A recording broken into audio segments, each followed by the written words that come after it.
So thanks, Devashish, for interrupting. Right. So guys, we'll talk about the course content. Right. I believe Devashish talked about the early rise and about the course. Here it is. Right. So I'll do my best in terms of make you understand the cloud terminologies of AWS, and I'll make sure that you get the basic foundational requirement for you to go and excel in the examination of AWS Solution Architect Associate, right? And you will get to know, the AWS SA specific the curriculum from me, right? And I'll also teach you the elements of how those components have been put in place by AWS, which constitutes the infrastructure as a service and various other aspects, right? We'll do a demonstration, and it is more of an hands-on session wherein I will share my screen, and I'll teach you also to get hands-on on the AWS console. The objective is, in fact, after successful completion of this training, and you should be able to, go across and take the Solution Architect Associate exam without a fear, right? For you to go without a fear, you need to understand what is what covered in the say examination, right? Examination is pretty different from the learning, actually, in fact, but it has to be practiced. We need to understand the terms. Then obviously it is much easier. Actually, this is one of the much easier examination to clear for from an AWS perspective. An AWS SA certification is a prerequisite for you to go for AWS professional.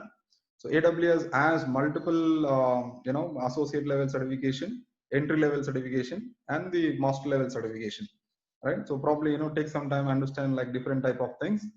We'll talk about AWS Solution Architect Associate, right? A solution architect is actually a designer, the one who designs the various combination of the AWS components to meet the requirement of an end customer, right? Who understands the functional requirement, who finds actual component which can fit into this requirement, and he takes care of a variety of parameters like functional and non-functional, right?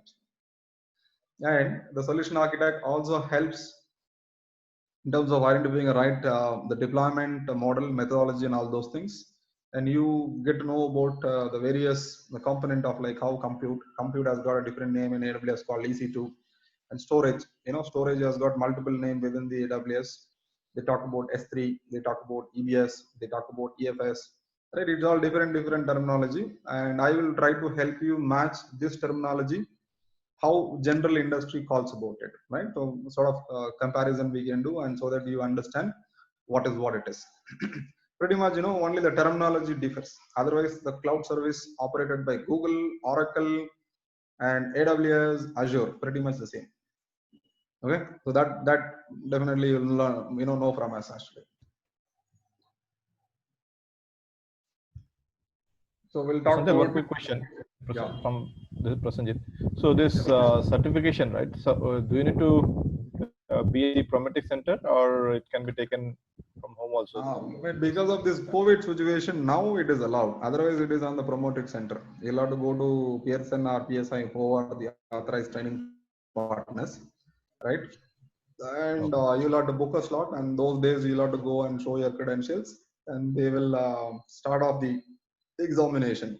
Now, because of COVID, most of the examination which happens over the digital way, and I mean, I actually took one of the certification from Oracle, which is very good. It is as good as like going into walking into a Promotric Center and taking the examination. You can try that actually, but wherever you take, the cost of certification remains the same. Okay. The level of effort which has to go from our end, I need to go across actually, right?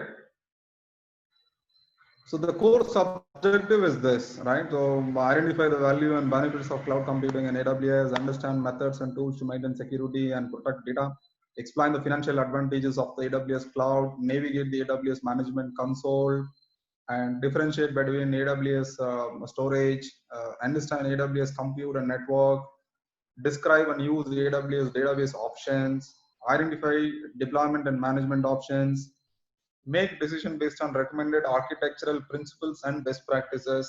Right? We'll talk about and touch about the AWS well architecture framework as well. There is a new tool which is introduced by AWS, which is a very good one actually for most of the consulting premier partner of AWS. They get to have an access of it. So we look at it, right? And then cloud migration roadmap, right? So obviously this is very important actually. So cloud component, cloud migration plays a vital role in terms of moving the workload which is sitting in the data center, in-house on-prem, or it is operated by somebody as in the private cloud, or it is like sort of it has to go from source to target. The target is AWS one, and the migration roadmap plan methodology is very important for us to understand, so customers can easily adopt AWS, right? And then AWS, how infrastructure is scalable, we'll talk about it and we'll try to figure out, and the BCP and the HA plan, and understand about the AWS solution architect exam structure and question, right? This is the high level objective of the course. I believe you would have seen this from Devashish, and you could have signed up, right? And right, curriculum module 1 talks about introduction to cloud. I believe pretty much we talked about it. Any question around this or any doubts you have? Hello, team. Am I audible? Yes. Okay. Or am I boring so much? Okay. See, what happens actually beyond an hour or something, unless and until the humans are interested, it is very difficult to align our thought process with each other. Maybe I'll break for a break or something. You guys can take a break of 15 minutes or so, and then we can join back. Okay. But I'll just finish off the the course curriculum, and then I'll let you go off and take a refresh. So introduction to cloud computing, we talked about what is cloud, and we talked about why cloud computing, and the benefits of cloud computing, and understanding of basic data center designs, right? And we talked about different services of public, private, and hybrid. Hybrid we did not touch it. I will touch it actually. The service models, right? The infrastructure as a service, platform as a service, and software as a service, and the cloud virtualization. I think we touched about this as well. I mean, there was a good question from Rakshit and Abhishek about it. We talked about it, and then we'll move into the cloud, right? Actual AWS introduction of AWS, how AWS cloud computing has been structured, tailored, and designed globally, and how does it works, how do we enter into the AWS cloud world, and sort of things. So let's understand the region, the number of data centers, or number of let's not use data center term, actually we'll use AWS term going forward, right? So we'll understand the number of regions and number of the regions. Within the region, how many zones they have within the zone, how things have been put in across, like how the basic foundation of integration of the various services have been done by them, and so on. And then followed by the hands-on, like we'll get into AWS console. I'll help you create a AWS account, right? And we'll go and understand certain small components, like the basic things, like what is EC2, what is S3, what is EFS, what is EBS, and all those things. What is object storage, how does it differ from all other storage, and all those things, we'll talk about it. And there are a variety of storage services offered by AWS. In the storage world, we'll touch it, right? And we'll go to Amazon EC2. We'll try to understand what is EC2 and why they name it as EC2. Okay. And spinning up Windows server, Linux server, and connecting to that server, and getting into the server, connecting to server from our laptop to the remote data center. There are a lot of methodology being used and practiced by us, right? So we'll look at that as well, like how we get our hands dirty with the technology being offered by AWS. We'll do that, and we'll talk about the basic aspect of security groups, which has been tied to the EC2 instances. Right, we'll touch upon the different variety of storage for using a combination of Windows and Linux, what to be used where and what, and different elements like snapshot, replication, copy, backup, and machine image, and so on. Right, how do we create a EC2 instance, stop, start, terminate, and we'll talk about security group. We'll try to understand what is virtual private cloud, or the VPC of AWS world, and we'll talk about public and private persistence and so on, right? And the cost optimization to some extent actually. Then we will get to an hands-on session wherein I'll help you create resources, and you should be able to create your resources for any reason actually, right? Create an elastic IP from external, internal, load balancer, and EBS volumes, internal, external, taking backup, taking snapshot, mount, and all those things. Then we'll move on to security management in AWS. What is identity and access management, right? With the various components put by them, and the key services, and KMS, which is key management services like public key, private key, and all those things. And we'll try and go to the billing console and let us see how the billing works, and the real engineering behind AWS, like how are the billing been done by them for per hour, per day, per minute, pay as you go model, right? So how much I'm using and how much I'm paying. So this is where you try to get it, and we will go and do a bit learning around this. Trust Advisor is some sort of tool actually which talk about. We'll touch upon that as well, right? Hands-on sessions on console, AWS console. Like we will have to create an account for all of us, and we need to understand the different type of account being created on AWS. What is IAM user? What is a root user, right? So that you will understand eventually when you try to create an account. And once after we do this, we'll go on to our next course of load balancing, auto scaling, and DNS, right? So auto scaling, load balancing, and DNS are different terminologies which is used in AWS for various things. Then we'll talk about network and monitoring services. What is what is VPC? Within VPC, how does things works? What is CIDR, which is class inter-domain routing, and sort of other things, right? Peering and all those things. This comes into the next session of networking and monitoring service. Modulate database service, native database of AWS, like Microsoft, Oracle, AWS, also database. Let us look at what is that database all about, how many type of database they have, and what is relevant for to be an SA of an architect. Okay, we'll touch upon that.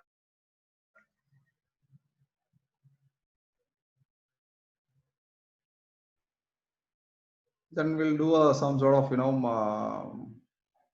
practice over this. Application services. Okay, these are all certain platform service components offered by AWS.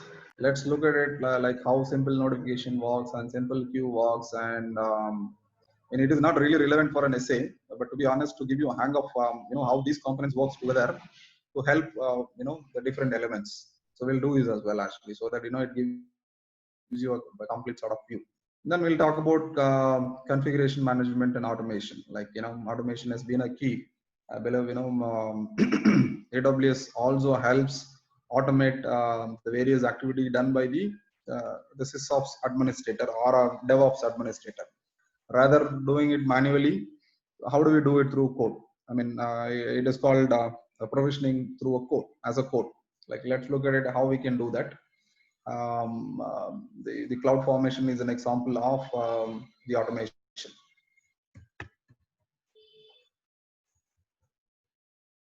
So we'll talk about variety of functions and services which are offered by AWS called Lambda function and Lambda triggers.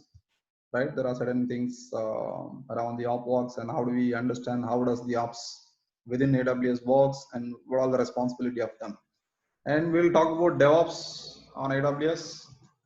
So how do we use DevOps tools, right? And how do we help the developers to do various other things, like how they commit the code, how they build the code, how they deploy, and all those things. We'll try to understand those DevOps principles. Those were done in on-premise with the help of IT team. How do we do it on AWS? Let's look at it. This is very comprehensive training, Devashish. Yeah, Senthil. the architecture, design, and framework, which is as a solution architect, we need to be worried about these components: the security pillar, the reliability pillar, the performance pillar, the optimization pillar, and operational excellence pillar. And like, how do we design the HA system and fault tolerant within the architecture, and help customers choose the right reliable resilient storage, and design a multi-tier architecture solution, multi-region, within the zones, and so on, and disaster recovery solution, GCP, and all those things. So this is how the course overall looks like, guys. Any doubt around this? Senthil? Yes, please. Yeah, Abhishek here. Are you gonna cover anything related to the creation of certificate? That is called key management. Oh, okay. Even I don't know much, but what I used to have, the person, like the other person who used to work with me, he was working with AWS for our automation. Okay. And then sometimes he used to talk about like building a certificate, like they have to create some certificate. Right. It is encrypted on network sort of things. Right. The SSL, I mean, the certificate offered by multiple people in the world. Even AWS could offer the native certificate one, or we can deploy our own certificate authority server within our infrastructure, through which he can create a public and private, and he can deploy them in a two different way. Okay. Maybe we will talk about that, Abhishek. Yeah. Okay. We'll talk about that. If you want to know more about it, then it could be a separate. We'll connect offline. Oh, then okay. I'll teach you that. Okay. Yeah. I'll do that. Yeah. Thank you, Senthil. Yeah. Okay, the final and foremost, the model 13 talks about the role description, the role, what is the role expected to deliver in the market.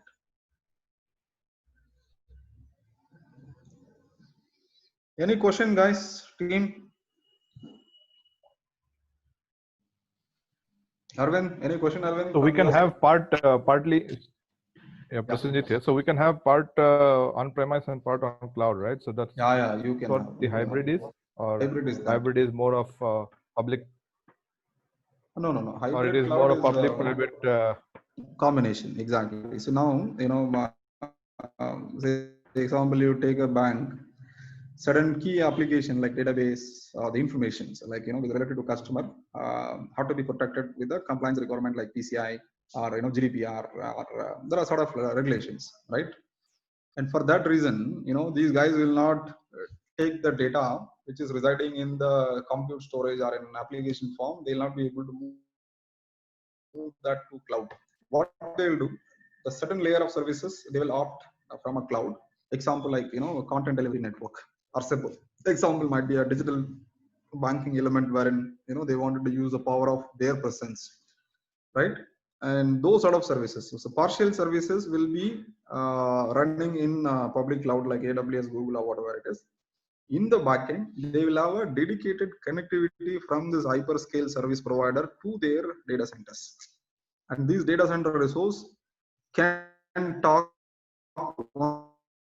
only through this medium. And the hyperscale, the public cloud service in the backend will go and reach this the components only through this medium. So a combination of security, the connectivity, and the control of a partial service being run in on-prem, a partial service being run in the cloud is actually called hybrid. That's one. And second is hybrid. Console may you can manage both. I mean, the administrator don't have to juggle between two different components. I mean, two different locations. Through single console, he should be able to manage both. That's another principal reason why would we call hybrid.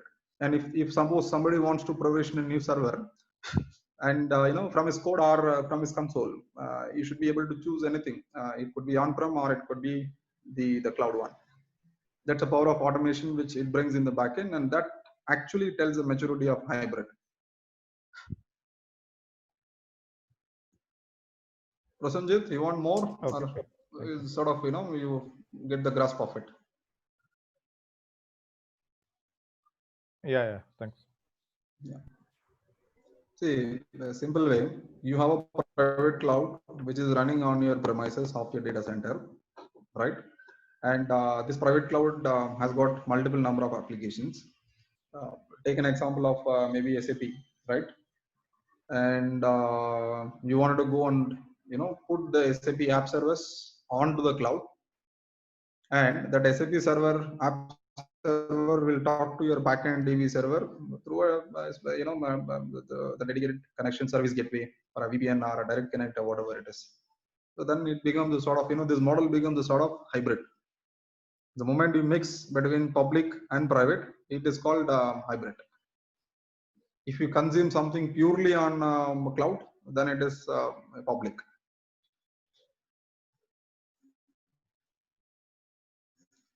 So how about the performance between, say, hybrid and that is an pure engineering, right? So that is where I talked about if you want to partially move your certain web servers and app servers to public, and it depends on the latency of a data center within the region where you choose to deploy these components, right? And where is your data center and how long the distance is and how well it can be connected, and is it sort of direct connect, and how would be the latency, right? These are all the parameters which goes in the backside of engineering. But don't worry, I mean, AWS helps that actually. There is a direct concept. This is Arvind here. I just want to add, something over here. See, this direct connect, from the customer premise happens to the nearest available Amazon center, right? So, and then the traffic goes on, from their own backbone. So I think the latency has been, cut down because of this kind of architecture. Yeah, exactly, Arvind. That's true. That is true. See, all we need to do is connectivity, right? Obviously, it is a network provider or a MPLS service provider where AWS goes and tie-ups, right? And they actually use the network formed by them in the respective country.